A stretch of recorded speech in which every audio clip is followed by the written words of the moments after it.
پہلے انڈا آیا یا مرغے؟ یہ سوال پہلی کے طور پر گردش کرتا رہتا ہے ذہنوں میں، اس کا جواب نہیں بن پڑتا۔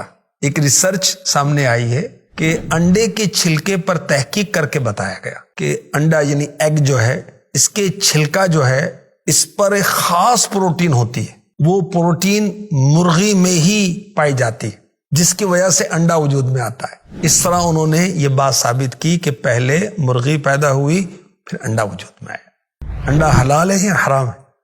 یاد رکھیں یہ ایک اصول ہے کہ حلال جانوروں کا انڈا حلال اور حرام جانوروں کا انڈا حرام ہے۔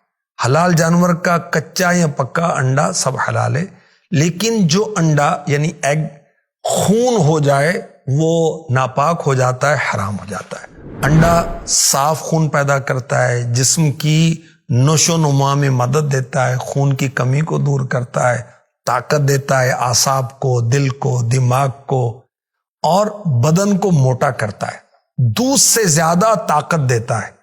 یہ تپے دق یعنی ٹیوبر کلوسس کے مریضوں کے لیے بہت مفید ہے۔ انڈے کو استعمال کرنے کے مختلف طریقے ہیں، بوائل بھی کیا جاتا ہے، فرائی بھی کیا جاتا ہے، اس کو نمک مرچ کے ساتھ بنا کر بھی استعمال کیا جاتا ہے، اس کے اندر دودھ اور چینی ڈال کر بھی اس کو بنایا جاتا ہے، اس کو آملیٹ بنا کر بھی، اور اس کو ابال کر اور آلو انڈے اور شوربے کے ساتھ بھی اس کو استعمال کیا جاتا ہے۔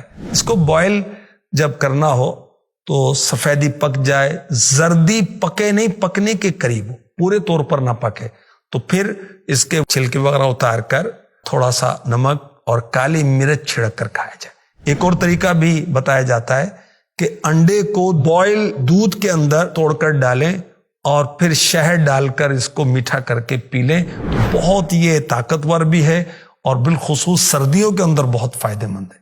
اور دیسی انڈے، لیئرز کے جو انڈے ہوتے ہیں، اس کی نسبت زیادہ فائدہ مند ہے۔ اور یاد رکھیں کہ جن کو کیلسٹرول کا مسئلہ ہے وہ بہت احتیاط کریں، کیونکہ انڈے جو ہیں کیلسٹرول کو بڑھا